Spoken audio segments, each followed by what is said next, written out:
दोस्तों, इस वीडियो में हम जानेंगे कि गुणांक क्या होता है। तो इसको समझने के लिए हम सबसे पहले दो व्यंजक ले लेते हैं।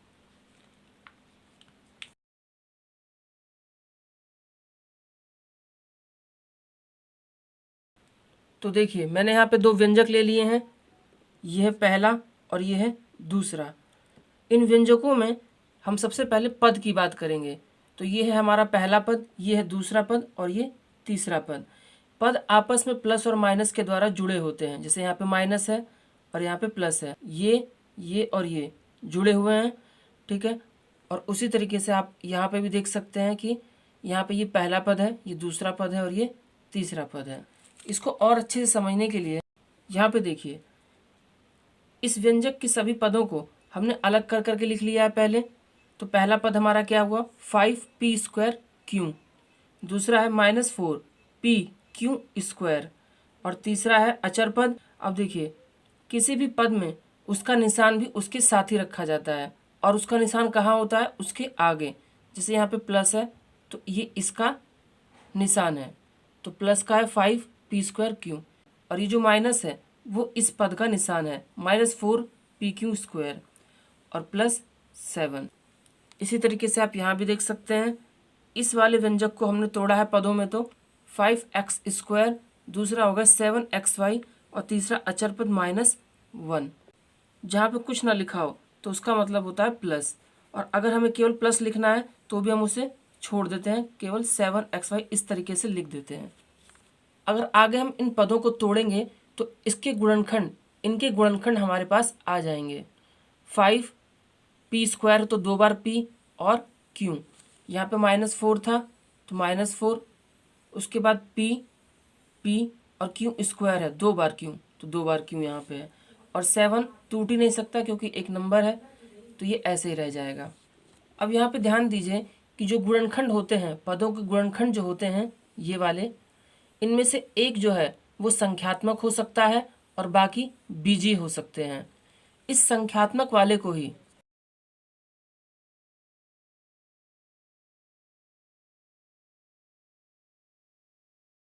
इन संख्यात्मक गुणनखंडों को ही संख्यात्मक गुणांक, न्यूमेरिकल कॉफिशिएंट या फिर केवल गुणांक कॉफिशिएंट भी कहा जाता है। इसके दो नाम होते हैं। आपको ये ध्यान देना है कि यहाँ पे हमारे पास जो संख्यात्मक गुणनखंड है, इस पद में संख्यात्मक गुणनखंड है, ये बाकी बीजीय पदों का गुणांक या संख्यात्मक गुणांक कहलाता है। जैसे 5p²q में p²q का गुणांक है 5, -4p/q² में p/q² का गुणांक है। तो इन सभी गुणनखंडों में हमारे पास यहाँ पे संख्यात्मक गुणनखंड कौन सा है, -4। तो अब आप जान गए कि संख्यात्मक गुणांक किस तरीके से निकाला जा सकता है। इसमें आपको एक और बात ध्यान देनी है कि कभी हमारे पास कोई ऐसा पद हो जैसे xy² और हमसे पूछे कि यहाँ पे xy² का ही गुणांक क्या होगा। तो यहाँ पे कोई संख्या तो है ही नहीं, तो कोई संख्या अगर नहीं है तो 1 मान लेंगे, क्योंकि अगर 1 से ये गुणा होगा तो यही आ जाएगा, तो 1 हो जाएगा। इसी तरीके से अगर हमारे पास -7xy होता और यहाँ पे हमसे xy का गुणांक पूछे, xy का गुणांक, तो हम बोल देंगे कि इस पद में xy का गुणांक -7 है। लेकिन अगर यही केवल -xy होगा और पूछा कि यहाँ पे xy का गुणांक क्या होगा, तो हम बोलेंगे कि -xy के पद में xy का गुणांक -1 है, -1 है। इसी तरीके से आप इस व्यंजक को देखिए और इसके पदों को देखिए। अब इस पद में 5x² में x² का गुणांक क्या होगा, 5, क्योंकि यहाँ पे संख्यात्मक गुणनखंड यही है। इसमें xy का गुणांक क्या होगा, 7, और यहाँ पे तो गुणांक हो नहीं सकता क्योंकि केवल अचर पद है। तो अब हमने संख्यात्मक गुणनखंड की पहचान करके संख्यात्मक गुणांक निकालना सीख लिया है और उसी को गुणांक भी कहा जाता है।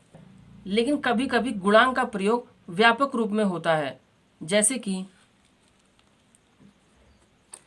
अगर हमारे पास 5xy है, ये एक पद है किसी व्यंजक का, हमसे पूछा जाए कि xy का गुणांक क्या होगा, तो हम बता देंगे कि इसमें xy का गुणांक 5 होगा। लेकिन अगर हमसे वो ये पूछ दें कि 5xy में 5x का गुणांक क्या होगा, और यहाँ पे रिक्त स्थान दे दिया है, मतलब हमसे ये पूछ रहा है कि 5x का गुणांक, इन दोनों का गुणांक क्या होगा। तो इसका गुणांक निकालने के लिए जो छूट गया है उसी को हम यहाँ पे लिख देंगे। 5x तो लिख लिया आपने यहाँ पे, तो अब क्या बचा y, तो y हो जाएगा। तो 5x का गुणांक क्या हो जाएगा, y। और अगर वो ये कह दे कि 5xy में 5y का गुणांक क्या होगा, तो यहाँ पे 5y के बाद क्या रह गया है, बस x, तो यहाँ पे हम x लिख देंगे। तो 5y का गुणांक होगा x, 5x का गुणांक हो जाएगा y। इसी तरह एक और उदाहरण लेके समझते हैं, 10xy²। अगर इसमें आपसे xy² का गुणांक पूछ दें तो हम कह देंगे कि वो हो, लेकिन अगर हमसे 10x का गुणांक पूछ दें तो क्या होगा, तो क्या छूट गया यहाँ पे y², तो वो हो जाएगा y²। और अगर 10y² का पूछे तो वो हो जाएगा x। इसी तरीके से मान लीजिए कि अगर केवल 10y का पूछ दिया तो हम क्या करेंगे, तो देखिए क्या क्या बचा है हमारे पास, एक तो x बच गया और एक y, क्योंकि एक y यहाँ पे है और यहाँ पे 2 y हैं, तो एक y, x और y। तो अब हम इसके ऊपर आधारित कुछ प्रश्न कर लेते हैं।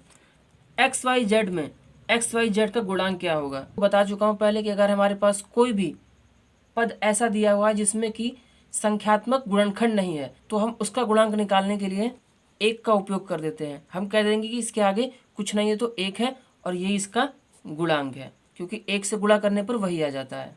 इसके बाद अगला है -2/3 XY² में -2/3 का गुणांक निकालना है। तो देखिए इसमें इसको छोड़ के क्या बचा हमारे पास, XY²। तो यही हमारा गुणांक है। आप एक नियम ये ध्यान रखिए कि जिसका गुणांक पूछा जाएगा उस पूरे पद में जिसका पूछा गया उसको छोड़ के जो भी बचेगा, चाहे संख्यात्मक गुणांक की बात करी जाए चाहे इस प्रकार के गुणांक की बात करी जाए, जो छोड़ के बचेगा बस वही आपका उत्तर होगा। ठीक है।